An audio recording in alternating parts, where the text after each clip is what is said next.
not talked about it, and I'm sorry if I'm a little bit emotional. But it is currently being produced in Japan in collaboration with Geeks Plus and Studio Daisy.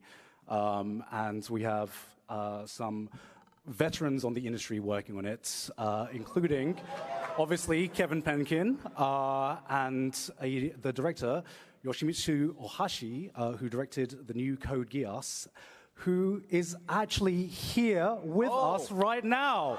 So guys, can you give a warm welcome to the director of my anime, Yoshimitsu Ohashi.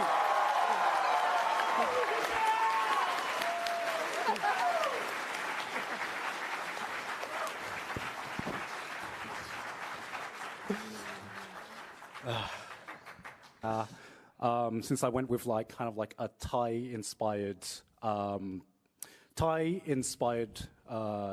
naming for the characters from the world, and she's actually based on this mythological creature that you can find. I don't know if anyone's ever been to Thailand or some of the Thai temples. Who's been to Thailand? Hands up. Okay. Oh. Decent. Fair few people. So she's based on a creature called the Kinari or Kinara, but originally, when I pitched this idea, I wanted physical wings, and Ohashi-san actually came with the idea to make the wings magical. So, Ohashi-san, I wanted to ask, why did you want to make the wings magical as opposed to physical?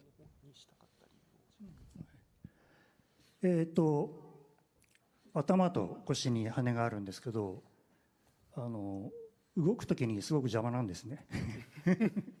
なので、魔法を使えるっていうことの一つの理由としても、そのスピリチュアル的にというか、オーラのようなものが見えてる。で、これは、視聴者と見てる人と、ユーザーニア人には見えるけど、作品の中の人間には見えていないっていう設定になってます。なので、普通にあってもわからない。So first reason was very simple. It gets in the way when you move around. Very simple. Facts.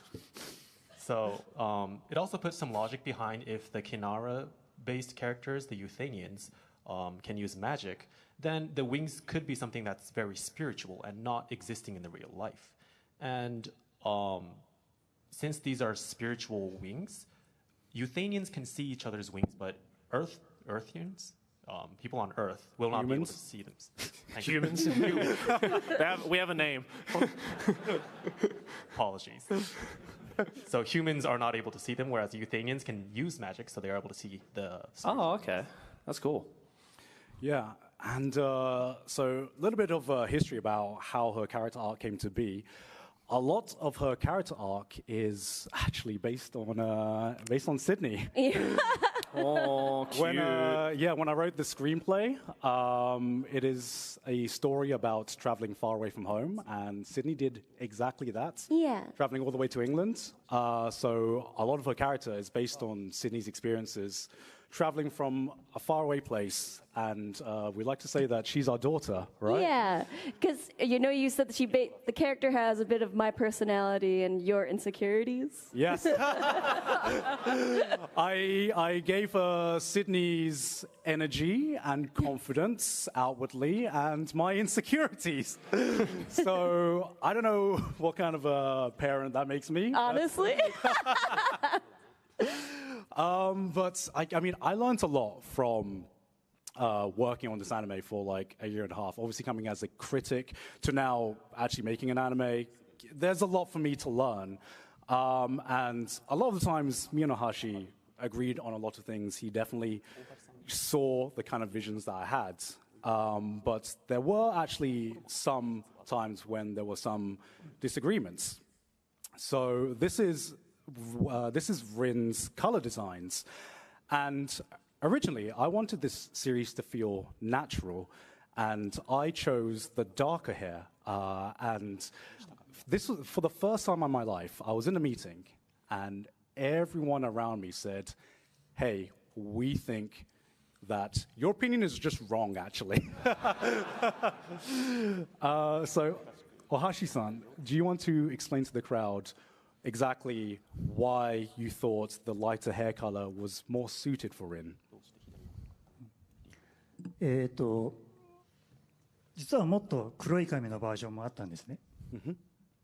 それはもう本当にアジア人、日本人と変わらない形だったんだけど、日本の舞台のアニメでも結構髪の毛の色がブルーだったりピンクだったりしてるアニメが今日本ではアニメな当たり前なので、そういう形どうかなったら僕は嫌だって言われたのででもだんだんこう寄せてって明るい色っていうのは彼女の性格に一番合うんじゃないかなっていう、そのキャラクターの、表す意味においても明るい髪が一番似合うと思うよっていうところに落ち着きました。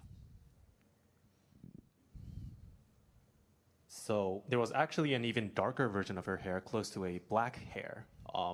And so I decided to pitch to Garn all these other colorful hairs, like green hair you see in anime, yellow hair, those kinds of stuff. But Garn firmly said I would like to have a realistic hair color. But giving more thought about it, he thought a lighter color hair would really fit her personality because she was more bright and more lively. I did make up blonde, guys, okay? So, yeah, you explained it for me. That's the reason. Yeah.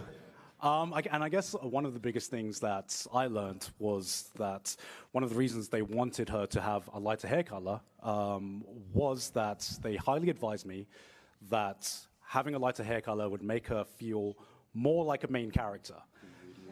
And that was when, and I was like, okay, I don't know if I see the vision, but I'll trust in you. And then I saw the final product with her surrounded like in normal settings, and I was like, oh, that's why spot the main character is a thing in anime, and that's why it's important, because you're meant to know who the main character is. Bro's like, have you seen an anime before? Well, he's trying to make an anime. It's like, you know how it works? Yeah, so there were points like that where I really had to listen to, the professional's opinion as opposed to just myself. And I guess next up, I want to talk about some of the different creatures that you can find in this world. You saw a preview of it in the trailer, but again, if you have been to a Thai temple, you might have seen a creature that looks similar like this. This is the Naga, or in Thailand we call it Payanak. And it's basically a huge serpent-type mythological creature. And when I pitched this as like a, as an idea. I didn't know if they would actually grab onto it or not. And then they came back to me with this freaking design, and I was like, holy hell. First off, I'm very, very excited. Second off, I am terrified because how on earth are you going to animate that? So, Ohashi-san, how did you go about animating such an intricate design like this?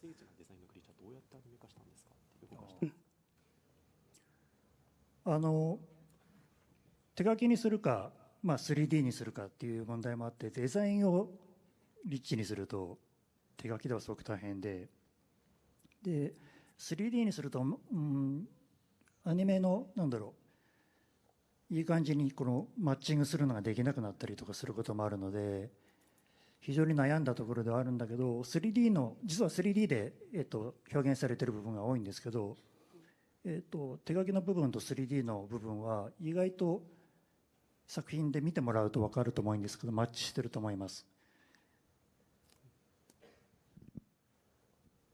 So when it's actually a very intricate design like this, they have to make the decision of whether you're using a 3D model or doing hand-drawn animation. And when its designs are as difficult and intricate as the Naga we see here, it'll be very, very difficult to draw everything. But when you use 3D, it sometimes doesn't really match with the feeling that with the other hand-drawn animation, is that it doesn't really blend in together. So it was a really difficult decision. And it turns out they used 3D in most of the scenes, and in some of the scenes, they used hand-drawn animation. And when you see the final product, you'll notice that it really, really did blend in well. あと、普通に行くとドラゴンだったりするんですけど、ドラゴンは足とか普通にあるんで、アニメーターも多分それを考えて動かすことが多いんだけど、今回の場合はその足とか手のないデザインなんですね。で、ただそれだとただのヘビみたいな動きになってしまうので、それでもなおかつその、ナガというドラゴンのようなものが表現できるかっていうのが今回のチャレンジでした。So when it's usually a dragon, it has wings, it has talons, it has claws. So there's a lot of aspects of the dragon which makes it majestic. And usually the animators use or move the 3D design around to make it seem like it's a grand creature. But without those aspects, it usually moves more like a snake, not that majestic. So the difficulty was, and the challenge was, to make the naga seem intimidating and holy while not using those talons and make it seem more snake-like. And I think it really balanced out well. Yeah, honestly, guys, when I saw the design, like I said, I was excited, but I was also kind of shitting myself because I knew that we would probably have to use 3D. And I know how you guys are with 3D and anime sometimes, guys. I know because I'm like that as well. We have been scarred so many times, but I can't kind of like explain the feeling I got when I first saw some of the test shots. And I had like the biggest sigh of relief possible that I'm like, damn, okay, maybe this is gonna be all right. Maybe this is gonna be pretty good. But again, like I said, guys, it is an isekai, and there are some times when Ohashi-san actually added to the ideas that I set, because originally the whole concept of this isekai world is that it's not so much a character being randomly transported to a fantasy world. For me, it's more akin of there is this transportation system where people can freely travel in between the two worlds, kind of maybe similar to going into like an airport back when it wasn't so affordable to go on flights. And originally, my pitch was, it's just going to be like a border gate that they walk through. And Ohashi-san comes back to me and he goes, no. That's way too boring. I don't want to do that. So he came up with this device right here, the warp gate, which is what you saw at the beginning of the trailer. And it's so much cooler. Yes, it is. It's so much cooler. So Ohashi-san, do you want to explain a bit of background behind what this warp gate is, how it works, how you came up with the idea?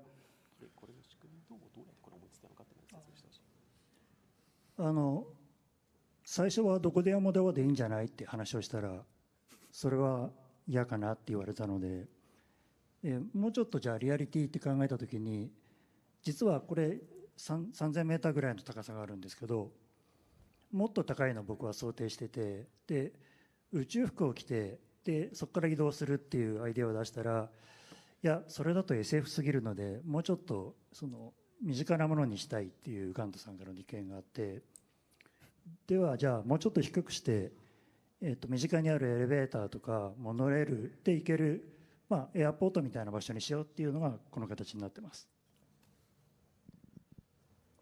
So initially, it was more like a warp door where you just open it, close it, and then you transport to another world. But Garnt said that was not so exciting. So they came up with another idea, and the first idea of the warp gate was actually the warp being 3,000 meters tall. You had to wear a spacesuit to jump into it from outer space. And then Garnt came back saying that's too sci-fi. That's not an isekai, that's a sci-fi thing.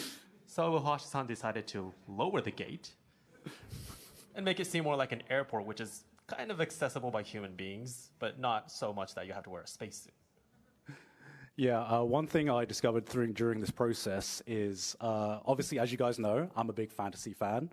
Ohashi-san is a big sci-fi fan. So sometimes we'd pitch ideas, and I'm like, that's just sci-fi. That's going up into space to jump down. I kind of wanted this to feel kind of realistic. So one of the big challenges was finding that middle ground between something that we were both happy with. And honestly, I couldn't be more happy that I listened to Ohashi-san, because the Warp Gates, seeing the opening scene that you saw in the trailer, the first time I watched it, I just got goosebumps. I saw what he was going for, and I was like, God damn, you did it! But Ohashi-san wasn't the only person who obviously helped me make this anime. This was made in Japan by Studio Daisy with a massive team, and most of it was people that was picked by Studio Daisy and their producer. But when it came to music, they had a person in mind, and I was like, hold on. I know a guy. let me just check if he's free on his schedule. And I hit up Kevin. And Joey, I think you were there the exact day I pitched this idea to Kevin. Because I think at this point you had told me about the anime maybe like 4 days prior to that, and then you're suddenly asking Kevin in a random restaurant in Australia, of all places, because that's where he was. Yeah, he's like, do you want to do the music for my anime? And Kevin was like, like it was so quick that I didn't even register it as like a formal, like, can you please? You know? Yeah, it's Kevin, so there were a few more C-bombs in that sentence. Yeah, I really yes. hushed it down. Yes, yeah. he was very excited to work on the project, which meant a lot to me, because there wasn't even a question in his mind. He was actually more offended that I thought he had a chance to say no. But I actually have a preview, aside from the opening trailer song, because Kevin, I mean, he always kills it. That man is incredibly talented, and he went above and beyond for this project. Is there anyone actually from Thailand here, or am I the only person? No one from Thailand. No one? Oh. Oh, put. 1.5. Oh, another person over here. Another person over there. Okay, so Kevin, I didn't tell Kevin anything. I said, be free, do what you want to do. And since he knows the inspirations from the world, he ended up deciding to use some Thai instruments in the soundtrack. And what I'm about to show you is from the music recording session. So the main instrument for this is the Thai bamboo flutes, or kui. And this is a sound that is my mom's favorite instrument. And I didn't know how attached I was to this sound. I just wanted Kevin to do whatever he wants to do. And damn, hearing the sound when this was being recorded for the first time, I had this moment where it was just like a wave of emotions coming back to me, like I was back at my grandma's house. And I didn't realize I was going to have that emotion. So this is one of the tracks in the new anime that I'm making. So if you want to play a clip of that.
And yeah, guys, so I am going to be premiering Bâan in Japan. If any of you happen to be in Japan during that exact date, A tall order. It's a tall order, but just in case anyone watching online either, it is going to be August 24th, 2025, and I am going to rent out a theater to show it off to mostly. I wanted to do it just mostly for my mates and just to celebrate this project. And you guys are free to join if you are in Japan, but if not, then don't worry because this is going to go up on YouTube for absolutely free.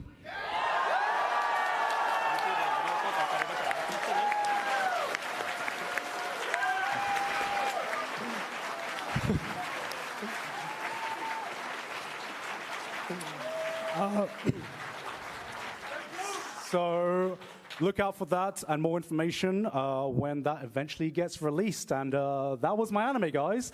Thank you very much to Ohashi-san for joining me today.